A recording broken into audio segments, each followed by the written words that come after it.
दोस्तों अक्सर Indian history की बात की जाए तो लोग महाभारत या रामायण के बारे में बातें करते हैं। पर ऑनेस्टली इंडियन हिस्ट्री में और बहुत सारी कहानियाँ हैं और बहुत सारे कैरेक्टर्स हैं और बहुत सारे लेजेंड्स हैं। ऐसा ही एक लेजेंड है चिरंजीवी परशुराम।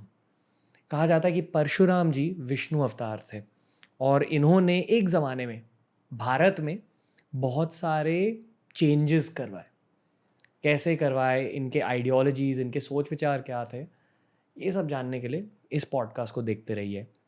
ये है हमारे Indian cultural expert doctor Vineet Agarwal on the Ranveer show Hindi.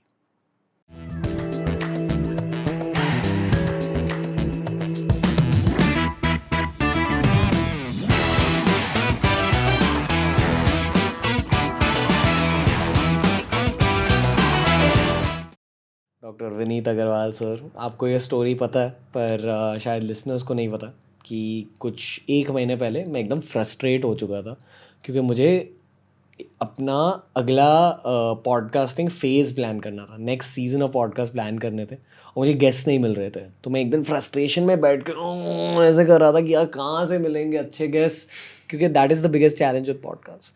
तो फिर मैंने ऊपर देखा और ये बुक वहाँ पड़ी थी जो अभी यहाँ है, the legend of Parshuram by doctor Vineet Agarwal. तो इस बुक को देखने के बाद मैंने आपको इंस्टाग्राम पर डीएम किया और कहा कि सर चलो पॉडकास्ट करते हैं, और आपने अग्री किया और अभी ये हमारी तीसरी रिकॉर्डिंग है साथ में। तो thank you sir. My pleasure completely, and thanks to the person who brought this book Parshuram for you. Yeah. ओ वैसे बट यू नेवर नो, कहते हैं कि परशुराम जी चिरंजीवी है। जी. तो सर इस चिरंजीवी शब्द का मतलब क्या है? So Chiranjeevi, simple translation में means immortal, a person who's living for a really really long time. हमेशा मतलब प्योर इमॉर्टल तो कोई नहीं है, क्योंकि ब्रह्मा की क्रिएशन ब्रह्मा के दिन से शुरू होती है और रात में ख़त्म हो जाती है, और सब living beings have to, everything gets dissolved at the night, in the night of Brahma. पर जो बहुत लंबा समय जी सकते हैं, कुछ युग, कुछ मनवंतर, maybe even a whole day of Brahma, a kalpa, उन लोगों को चिरंजीवी बोलते हैं, जो प्रैक्टिकली इमॉर्टल हैं। सो चिरंजीवी जो है, दे आर मैनी, 7 और 8 ज़्यादा पॉपुलर हैं, जो सप्त चिरंजीवी, अष्ट चिरंजीवी हैं, पर there are many others also, and Parshuram is one of them. वो उन 7 चिरंजीवी में कौन कौन है? हनुमान जी, हनुमान जी, परशुराम जी, कृपाचार्य, विभीषण, महाराज बलि, who was a demon, जो बहुत सारी स्टोरीज में, समुद्र मंथन की स्टोरीज में है, वामन अवतार की स्टोरी में है, वो भी एक है उनमें से। सो ऐसे अश्वत्थामा, जो महाभारत के कुछ कैरेक्टर्स हैं, कुछ रामायण के कैरेक्टर्स हैं, और कुछ अलग ऋषि हैं, ऋषि मुनि हैं। उनके अलावा अब अगर सप्तऋषि देखेंगे तो वो भी काफ़ी सारे चिरंजीवी हैं, बट वो उस श्लोक में नहीं आते जो सप्त चिरंजीवी और अष्ट चिरंजीवी के लिए है। But there are many other people like that. Parshuram is both a chiranjeevi and a future saptarishi. Okay. So अगले मनवंतर में Parshuram will be one of the saptarishis also. सप्तऋषि का रोल क्या होता है हिंदू धर्म में? So, saptarishis are a guiding principle. So जो नॉलेज है उसको समेट के अगली जनरेशन के लिए प्रोवाइड करना, वो सप्तऋषिज का काम है। मतलब भगवान की जो नॉलेज होती है, भगवान की, यूनिवर्स की, संसार की, लाइफ की नॉलेज जो है, अगर आपको पता हो, वेद का मतलब ही नॉलेज है। वेद जो संस्कृत वर्ड रूट है, वेद मीन्स नॉलेज। सो वेदों का मतलब ही नॉलेज है। This is the knowledge of the universe. So अगर आप कोई गैजेट खरीदते हैं, उसके साथ एक मैनुअल आता है। सो वेद या जो स्क्रिप्चर्स हैं, they are the manual for living in this world. ये जो नॉलेज है of how to live a peaceful life, अपनी एनवायरनमेंट से हार्मनी के साथ हार्मनी में रहने का जो तरीका है, जो बेस्ट वे है, जो ऋषियों ने एक्सपेरिमेंट करके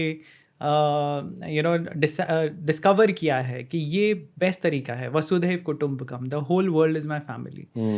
आप उस एम के साथ, उस भावना के साथ आप अगर रहेंगे तो आपका जीवन सुखी रहेगा, दूसरों का जीवन सुखी रहेगा। तो ये सारी जो नॉलेज है, ये सारी जो इकट्ठी की गई है नॉलेज, ये नेक्स्ट जनरेशन तक पास ऑन कौन करेगा? ये हम अपनी जनरेशन की बात नहीं कर रहे, अब we are talking on a larger time frame, कि ब्रह्मा की जब क्रिएशन ख़त्म होती है, युग ख़त्म हुआ, संध्या आई, प्रलय आई, दोबारा नया युग शुरू हुआ, उस टाइम ये नॉलेज कौन ट्रांसफ़र करता है? तो ये काम सप्तऋषि का है। क्योंकि जब नई शुरुआत हो रही है तो वो नॉलेज बेस होना बहुत ज़रूरी है, अदरवाइज हम लोग फिर बेसिक्स पे पहुंच जाएंगे। सर इस पॉडकास्ट का थीम है परशुराम और परशुराम की स्टोरी। परशुराम जी कौन थे? और आई थिंक उसके पहले आप थोड़े विष्णु अवतार के बारे में समझा दीजिए सर, ठीक है। ऑडियंस को, कि कितने विष्णु अवतार होते हैं और वहाँ परशुराम जी का रोल क्या था? सो विष्णु जी के बहुत सारे अवतार हैं एक्चुअली। काफ़ी लोगों को सिर्फ 10 अवतार पता है उनके, और 10 अवतार पॉपुलर हैं, बट श्रीमद् भागवत में 22 अवतार हैं विष्णु जी के जो मेंशन है। पर उसके साथ साथ ये भी मेंशन है कि इसके अलावा हज़ारों और अवतार हैं भगवान के। और विष्णु जी के जो अवतार हैं वो अलग अलग कैटेगरीज में भी डिवाइड होते हैं। एक कैटेगरी जो संपूर्ण अवतार है, जैसे कृष्ण। सो कृष्ण जी को स्वयं भगवान कहा गया है because he has all the potencies of lord Vishnu. और कुछ अंश अवतार हैं, कुछ शक्तिवेश अवतार हैं, अलग अलग कैटेगरीज है जिसमें हम अभी नहीं जाएंगे। पर उनका जो पर्पस है, Vishnu ji is like the manager of this universe. वो प्रिजर्वर हैं इस यूनिवर्स के, उनका काम है प्रोटेक्शन। तो वो अलग अलग रूप में आते रहते हैं, अवतरित होते रहते हैं to set the balance straight. अगर कहीं पे बुराई का पलड़ा भारी हो रहा है तो उसको वापस लेवल पे लाने के लिए विष्णु जी कोई ना कोई रूप लेके आते हैं। अब जैसे अगर मतलब again lot of people don't know this, Rishabh Dev जो जैन्स के फर्स्ट तीर्थंकर थे, he is considered one of the incarnations of lord Vishnu. Buddha को तो we know he is an incarnation. There are other incarnations जो लोगों को लगेगा कि मतलब इस इनकारनेशन का क्या पर्पस था। नारद मुनि, नारद मुनि को हम हमेशा समझते हैं कि हाँ ये तो आग लगाते हैं या चुगली करते हैं, झगड़ा करवाते हैं, but he acts as the catalyst to trigger certain events. उनका वो पर्पस है कि अगर ये चीज़ नहीं हुई तो it will take years for that situation to arise. But अब नारद ने चुगली की, कंस को बोला कि भाई ये तुम्हारी बहन का बेटा तुम्हें मारेगा, और जो आकाशवाणी थी उसमें था कि 8वां बेटा मारेगा। नारद ने बोला कि 8वां कहाँ से, शुरू से 8वां, लास्ट से 8वां, काउंटिंग कहाँ से कर रहे हो तुम? So that put the fear of death in Kans, and he started, he accelerated his own downfall. So ऐसे ऐसे काफ़ी अवतार हैं जो किसी पर्पस के लिए हैं, और हर अवतार का कोई पर्पस है। परशुराम जी का भी वैसा ही एक पर्पस था, वेरी स्पेसिफिक पर्पस। अगर आपने सुना होगा कल की अवतार के बारे में, कल की अवतार एक फ्यूचर अवतार है, और जो कि प्रिडिक्टेड है कि वो आके इस कलयुग का नाश करेंगे, जितने बुरे लोग हैं उनका नाश करेंगे, और एक सत्युग की स्थापना करेंगे दोबारा। तो परशुराम वॉज अ कल्कि फॉर अ प्रीवियस युग। Okay, sort of that was his purpose. क्योंकि परशुराम जिस टाइम पे थे, जिस पॉलिटिकल लैंडस्केप में थे, उस टाइम जो इंडिया का या वर्ल्ड का जो सिनेरियो था, that is not very different. The world was ruled by corrupt rulers. पूरी दुनिया पे करप्ट राजा थे जो अपनी पावर के कारण पावर के नशे में थे, and they were tyrants, they were committing atrocities on other people. और परशुराम को जो काम था उस टाइम में वो यही था कि पूरी दुनिया को इन करप्ट रूलर्स से छुटकारा दिलाना। And that is what I've tried to talk about in this book also. पर आपने स्पेसिफिकली ये कैरेक्टर क्यों चुना पूरी बुक लिखने के लिए? So रणवीर, आपको पता होगा मेरी पहली बुक विश्वामित्र पे थी, और विश्वामित्र के बारे में रिसर्च करते हुए I realise he was also a very important person in the Ramayan. अगर विश्वामित्र राम और लक्ष्मण जी को जंगल में नहीं लेके जाते ताड़का से मिलाने या मारीच सुबाहु का वध करने, ये राम जी की शादी से पहले है। हाँ।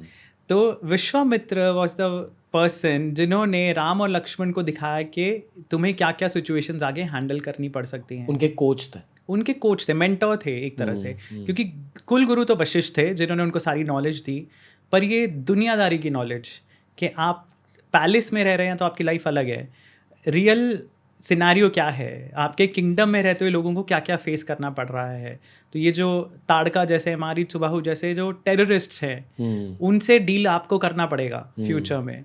तो विश्वामित्र उनको वो ट्रेनिंग देने के लिए लेके गए। उनको उन्होंने डिवाइन वेपन्स का ज्ञान दिया, बल अतिबल मंत्र सिखाए, जो कि उनके काम आए। पूरा 14 साल के वनवास में उन्होंने कितने हज़ारों डीमंस मारे दंडकारण्य में।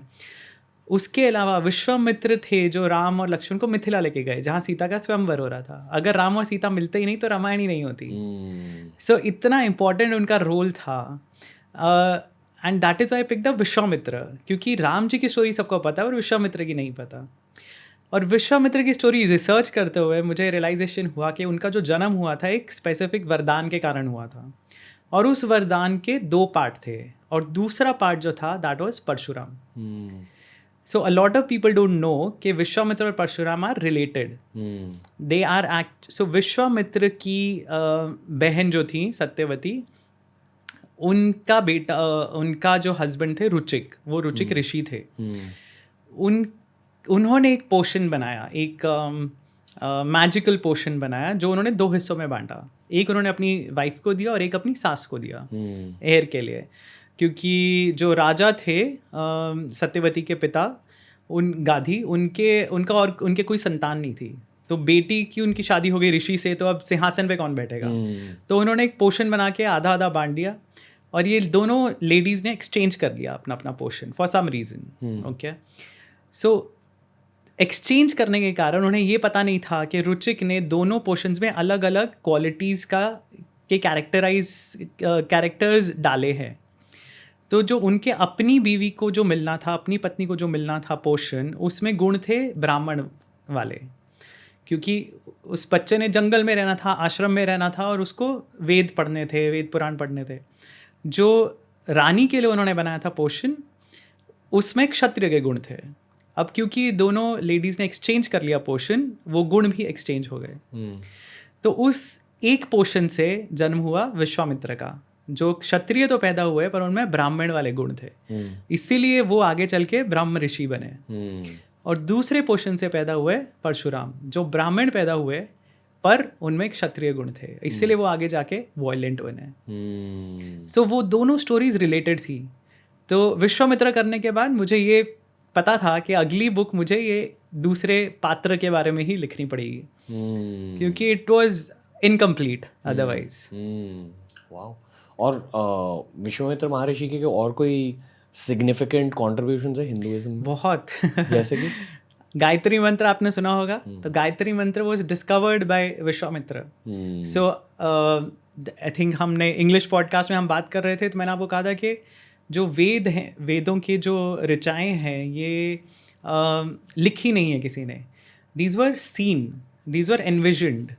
तो ये मंत्र दृष्टा इसीलिए उनको बोलते हैं जो ऋषि हैं, कि उन्होंने ये देखे मंत्र, विजन में उनके आए, उन्होंने जब मेडिटेशन में थे, और फिर उन्होंने वो मेमोराइज किए और पास ऑन किए। वेद लिखे तो बहुत बाद में गए हैं, बट ये जो मंत्र जब वो लिख रहे थे, देख रहे थे, मंत्र की जो ऋचाएँ देख रहे थे, तो उनमें से काफ़ी मंत्र ऐसे हैं जो कि पूरी दुनिया में फेमस हैं, जैसे कि गायत्री मंत्र। गायत्री मंत्र विश्वामित्र ने ऐसे ही देखा था, वो उसके मंत्र दृष्टा हैं। और गायत्री मंत्र हर सेक्ट जो है हिंदुइज्म का वो इस्तेमाल करता है, चाहे वो आर्य समाज वाले हों, चाहे वो मतलब सनातन धर्म में विश्वास रखने वाले हों, या कोई भी सेक्ट अगर आप ले लो, तो most of the sects, they follow the Gayatri mantra. So millions of people, millions of Hindus across the globe chant this mantra daily. Gayatri मंत्र बोल के ही बच्चे का यज्ञोपवीत किया जाता था। सो जो जनेऊ पहनाते थे बच्चों को पहले, तो वो उस टाइम पे उनको दीक्षा जब दी जाती थी, पहला मंत्र उनके कान में जो बोला जाता था वो गायत्री मंत्र था। दैट इम्पॉर्टेंट मंत्र वॉज डिस्कवर्ड बाय विश्वामित्र।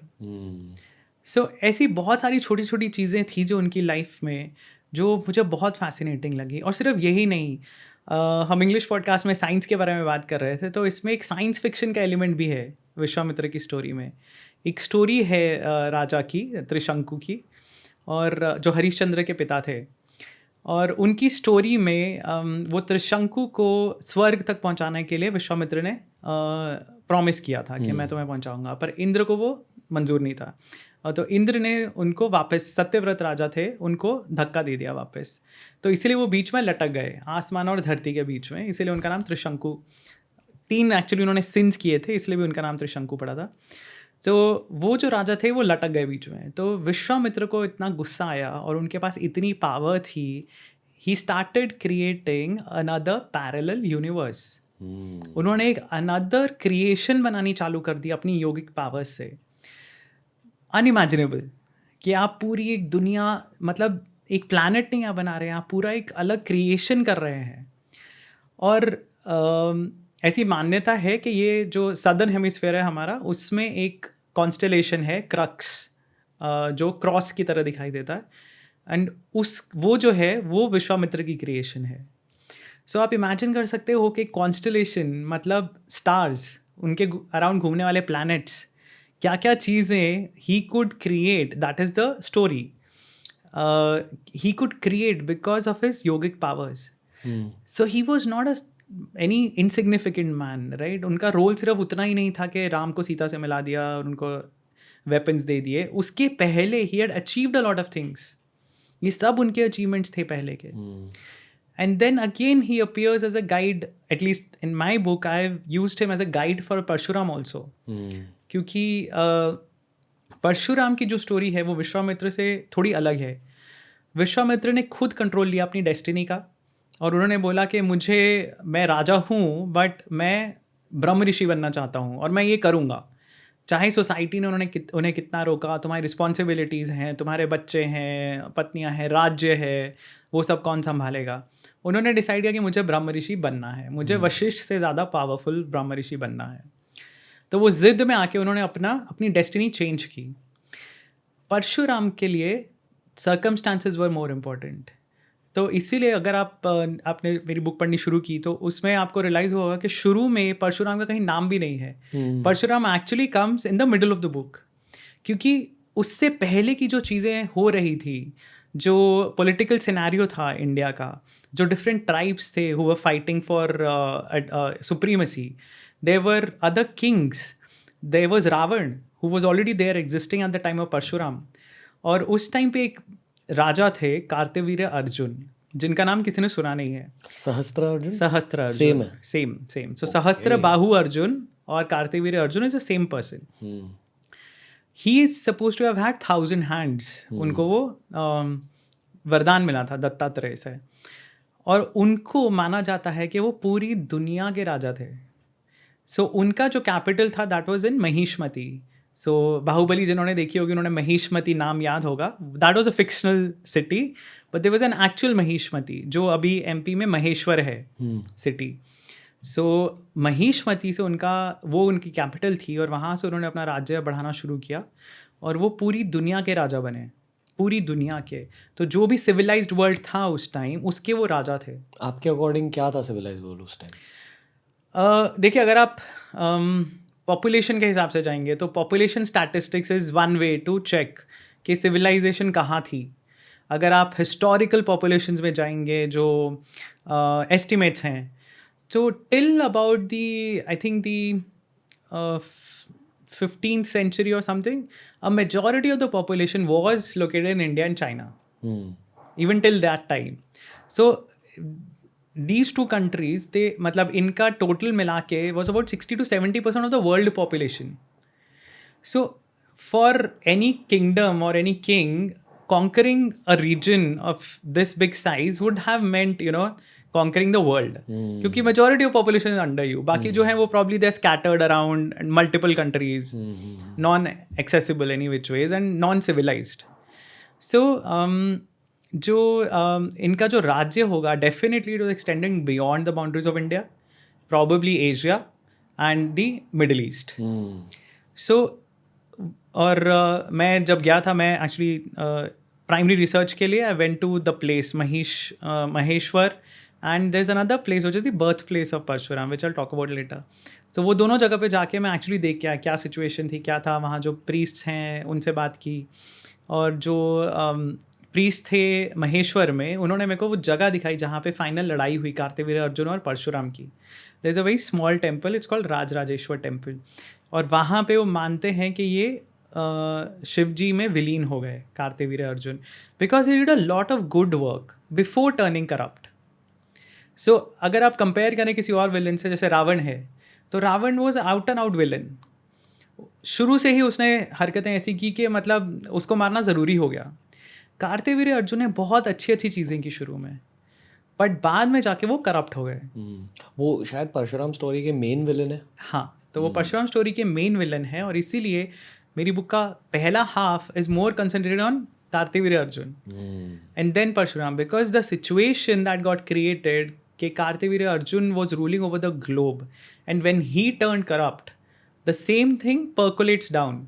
मतलब टॉप डाउन अप्रोच जो होती है कि जैसा राजा है वैसी प्रजा, यथा राजा तथा प्रजा. तो जो वो करप्शन फैल चुका था रूलिंग क्लास में, उसको हटाने के लिए Parshuram had to do certain violent things, so which were a result of the circumstances around him, not his own volition. So that is the difference between the two stories.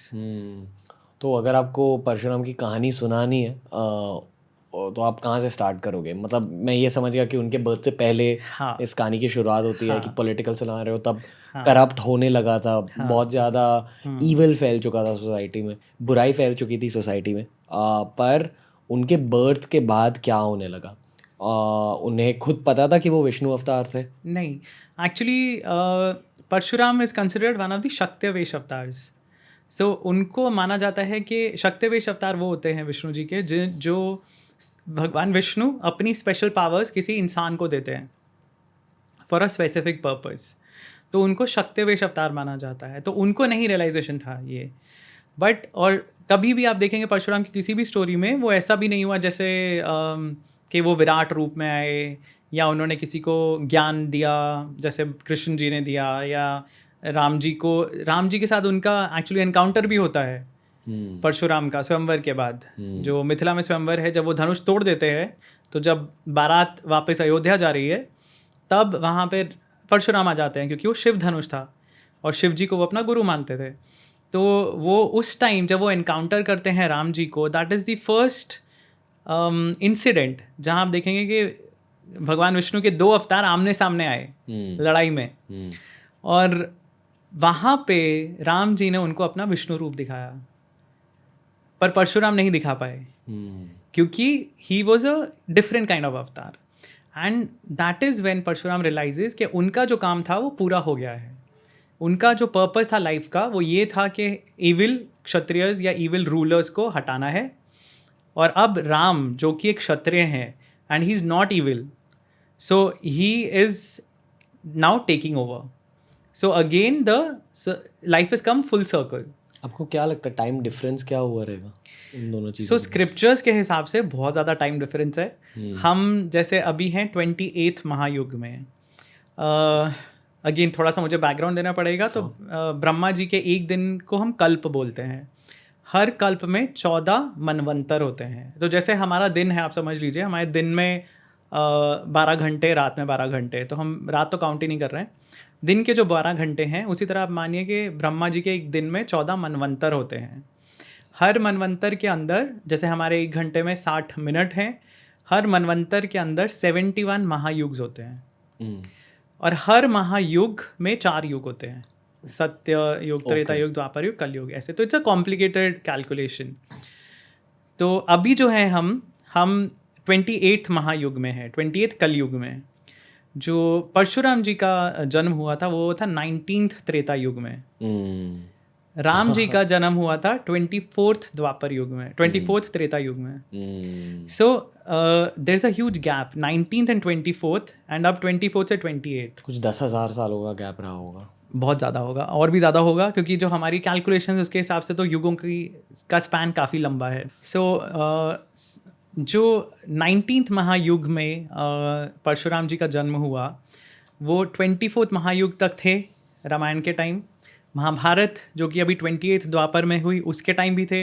अगर आपको याद हो कि महाभारत में कर्ण को वो सिखाते हैं. सबसे पहले उनका भीष्म के साथ भी झगड़ा होता है, भीष्म के साथ लड़ाई होती है. फिर वो कर्ण को सिखाते हैं, और कर्ण झूठ बोलते हैं कि मैं क्षत्रिय नहीं हूँ, और फिर वो उनको श्राप देते हैं कि आप भूल जाओगे सब कुछ. तो वो 28th महायुग तक भी थे. और परशुराम अभी आने वाला जो अवतार है कल की, उनके भी गुरु बनने वाले हैं। सो परशुराम का जो काम है वो एक्चुअली पूरा नहीं हुआ, उनका काम चेंज हो गया। पहले उनका जो पर्पस था अवतार का वो था इविल क्षत्रियास को मारना, फिर उनका जो पर्पस था that was to become a guide to certain other rulers, and now he will be the guru of कल्कि। सो उनकी स्टोरी काफ़ी लंबी है, इस बुक में तो उतना नहीं मैं कवर कर पाया हूँ। It is only the main story जो इनिशियल जो उनकी स्टोरी थी, उसके बाद उनकी स्टोरी कंटिन्यूड है अभी। आपको क्या लगता है अगर वो सच में चिरंजीवी है तो वो कहाँ एग्जिस्ट करते होंगे अभी? सो वो भी स्क्रिप्चर्स बताते हैं चीज़ें, जैसे हनुमान भी एक चिरंजीवी हैं। तो भागवतम के अनुसार हनुमान जी किम पुरुष वर्ष में है। Kim Purush Varsh geographically the Tibet area. Okay. Parshuram जो हैं वो महेंद्र पर्वत पे हैं, which is a mountain in Odisha. So उनकी लोकेशंस भी दी गई हैं, but you can not approach them, you can't see them, क्योंकि of course you know they have been around for thousands of years. They know how to cover their tracks or you know stay out of the regular life. So जब तक उनकी ज़रूरत नहीं पड़ेगी वो लोग नहीं आएंगे सामने। पर अगर कोई श्रद्धा के साथ वहाँ उन्हें मिलने गया तो मुश्किल है, क्योंकि जो लास्ट स्टोरी है जो मुझे पता है, जो लोग परशुराम जी को मिलने गए थे दे वर द पांडव्स। तो पांडव जब वनवास में थे तो इधर उधर टहलते टहलते वो महेंद्रगिरी भी पहुंच गए, और महेंद्रगिरी जाके उन्होंने कोशिश की थी परशुराम जी को मिलने की। जहाँ तक मुझे याद है वो नहीं मिल पाए थे, पर परशुराम जी का कोई डिसाइपल था तो उसने उनको वहाँ वो मिला था और उसने उनको सारी स्टोरी सुनाई थी परशुराम जी की। So I don't think it is easy. But Ashwatthama कहाँ है? हाँ, सो अश्वत्थामा की तो बहुत साइटिंग्स हो चुकी है। Apparently a lot of people have seen him, and Ashwatthama again is one of the immortals, but a lot of people don't realize कि he was cursed to be there only for one युग। सो उनका जो actually जो कर्स है वो पूरा हो चुका है। So I don't think he would be existing any more in that form जो उनको थी, क्योंकि कृष्ण जी ने कर्स दिया था कि तुम एक युग तक ऐसे ही घूमते रहोगे। So not really sure, but ये जो हैं जैसे हनुमान, परशुराम, इनकी तो डिस्क्रिप्शंस हैं। व्यास देव एक और चिरंजीवी हैं, वेद व्यास जिनको हम बोलते हैं। सो वो तो मतलब अगेन प्रोबेबिलिटीज़ के वो बद्रीनाथ के आसपास हैं, क्योंकि उनके पिताजी पराशर ऋषि वहाँ मेडिटेशन करते होते थे बद्रिक आश्रम में। सो डिफ़िकल्ट टू से। महाअवतार बाबा जी के पास है वो। No comment. Okay, back to Parshuram ji story. तो ये जो उनकी स्टोरी है कि वो अलग अलग करप्ट किंग्स के यहाँ जाते थे, करप्ट क्षत्रियस के यहाँ जाकर उनकी हत्या कर देते थे। ये स्टोरी की शुरुआत कहाँ हुई और उन्होंने एक्स क्यों चुना था as a weapon? Axe actually उनका डिसीजन नहीं था चुनना, it wasn't his choice, it was given to him by Shiva. So जब परशुराम ने ठाना कि मैं कुछ और बनना चाहता हूँ या अपनी लाइफ का कुछ और करना चाहता हूँ, उन्होंने शिव जी की तपस्या की, और उस तपस्या के रिजल्ट में शिव जी ने उन्हें एक्स दिया था।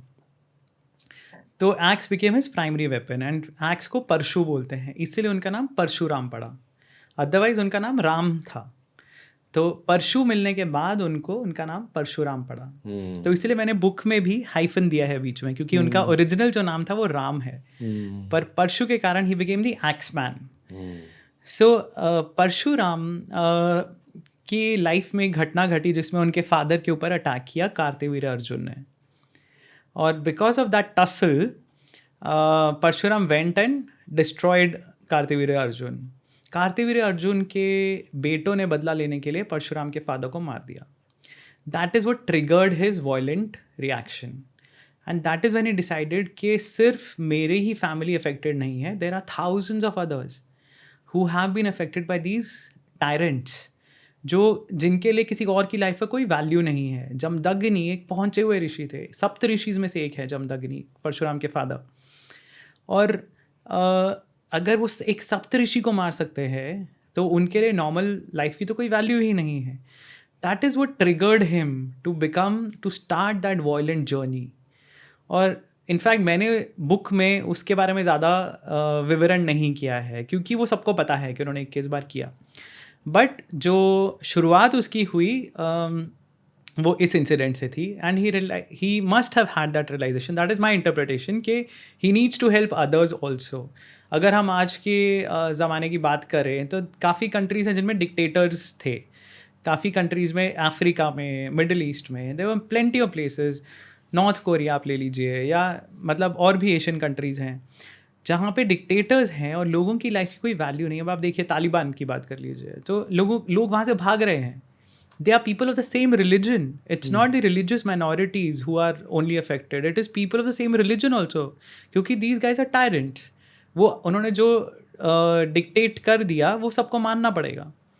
So उस तरह के जब रूलर्स थे तो परशुराम ने वो रिस्पॉन्सिबिलिटी उठाई अपने सर पे कि मैं लोगों को इनसे छुटकारा दिलवाऊंगा, कि मैं अगर अपने पिता को नहीं बचा पाया पर मैं बाकी लोगों को बचाऊंगा. So वो उनका पर्पस था और वो उनका बर्डन बन गया. So Parshuram is a very misunderstood avatar. सबको लगता है कि वो बहुत वायलेंट थे, या इतना क्या ज़रूरत थी वायलेंट करने की. आप किसी घर में नहीं देखेंगे कि परशुराम की मूर्ति रखी हुई है पूजा के लिए. कृष्ण जी की होंगी, राम जी की होंगी, बट परशुराम की फ़ोटो नहीं होगी, या जो मतलब बहुत मुश्किल से ऐसा आपको दिखेगा, क्योंकि people are scared of the violence that he did. But so इस बुक में I try to explain the reasons for that violence, why he became what he became. Why did he become what he became other than this? So for that you'll have to read the book. Okay. ठीक है sir. I think ये काफ़ी interesting episode अभी बन चुका है, but आप कोई ऐसे last paragraph of this podcast में कुछ ऐड करना चाहोगे परशुराम जी के बारे में? So Parshuram, I think, is a very, as I said, misunderstood character first of all, पर उनका रोल अभी ख़त्म नहीं हुआ है. तो आप देखिए कि अगर आने वाले अवतार के भी वो गुरु बनने वाले हैं, सो उनका जो कंट्रीब्यूशन है वो हमारी हिस्ट्री को, अगर हम मानते हैं कि ये, जैसे हम रामायण और महाभारत को इतिहास बोलते हैं, जो स्क्रिप्चर्स का डिवीज़न है, वेद जो है, वेद, उपनिषद, ब्राह्मण, सो ये एक कैटेगरी आता है जो ओल्डर लिटरेचर है. पुराण्स जो हैं ये स्मृति हैं. सो जो पुराने स्क्रिप्चर्स है दे आर श्रुति, जो सुने गए थे, और जो पुराण वगैरह हैं they are Smriti. And a third category is Itihas. So Itihas को हम समझते हैं history, this happened, Itihas. And Ramayana and Mahabharata so are sort of historical texts. Parshuram performed a very important role in both of them in different ways. Parshuram will again have a very important role in the way history is shaped in the future. So he, as a previous Kalki, will teach the new Kalki. So that is the beauty of his story. So I would say that, you know, he's a misunderstood character and a very ignored character. जिनकी life story हमें पता होनी चाहिए. कितने लोगों को पता है कि उनकी बर्थ प्लेस कहाँ थी? कहाँ थी बस? तो उनकी बर्थ प्लेस एमपी में है एक जगह, बहुत स्मॉल एक हैमलेट है on top of a mountain, on top of a hill, जिसका नाम ही है जाना पाव.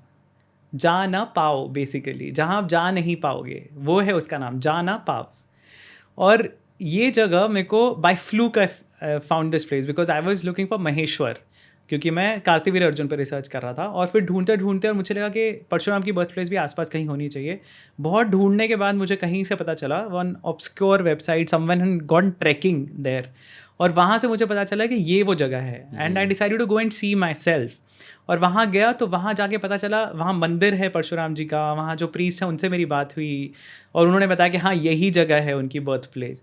वरना मथुरा हम सबको पता है, मथुरा वृंदावन कृष्ण जी की बर्थ प्लेस है. अयोध्या हमें पता है राम जी की प्लेस है.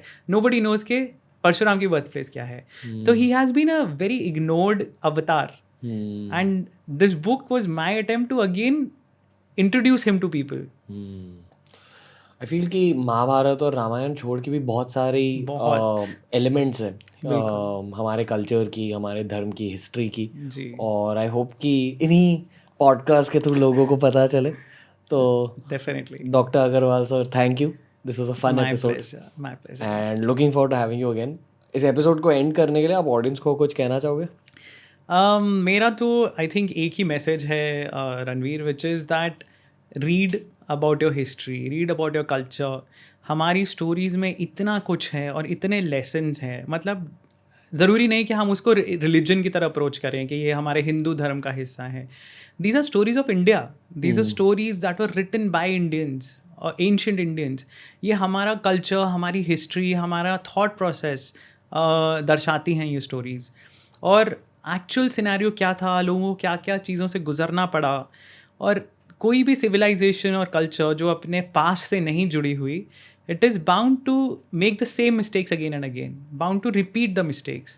हम एज अ सिविलाइजेशन, स्पेशली आजकल, we are drifting away from our culture. And culture, and I'm not talking about saffronization or right wing or something like that. I'm just talking about the connect with our roots. हमारे जब तक दादा दादी थे, दादा दादी हमें story सुनाते थे, तब तक हम जुड़े हुए थे उन स्टोरीज से. Unfortunately there was this one whole generation, जो हमारे माता पिता की जनरेशन है generally, who were struggling to make their lives better. And in the process they probably lost connect with the roots, क्योंकि they were trying to make their lives better. English education, better corporate jobs, better salaries, बच्चों को English medium schools में डालना है, convent schools में डालना है. And बच्चे are not getting that knowledge neither at school nor at home. So वो जो एक डिस्कनेक्ट आ गया है ना, मुझे लगता है it is very important to bridge it. क्योंकि हमारे कल्चर में, सिविलाइजेशन में इतनी जो नॉलेज है that can guide us for centuries about things that you can do, you should not do, and things that will be helpful in living in a more conducive way in this world. तो मेरा message यही है कि explore कीजिए. अगर आपको पढ़ना अच्छा नहीं लगता, देखिए, सुनिए, पॉडकास्ट सुनिए, ऑडियो बुक्स सुनिए. मतलब कुछ भी किया जा सकता है. But in today's day and age, जहाँ इतना कुछ अवेलेबल है, वो भी at the click of a button, it is criminal not to know. So that's my message. Doctor Vineet Agarwal, thank you. Thank you. आपकी बातें सुनना, आपकी स्टोरीज सुनना, आई फील कि एक एक्सपीरियंस होता है मेरे लिए, and I am sure listeners के लिए भी. तो I am going to link all of sir's handles down below. Thank you so much. Follow कीजिए, इनके पेजेस पर जाके सीखिए. And until next time, the Ranveer show Hindi देखते रहिए. Thank you. Thank you.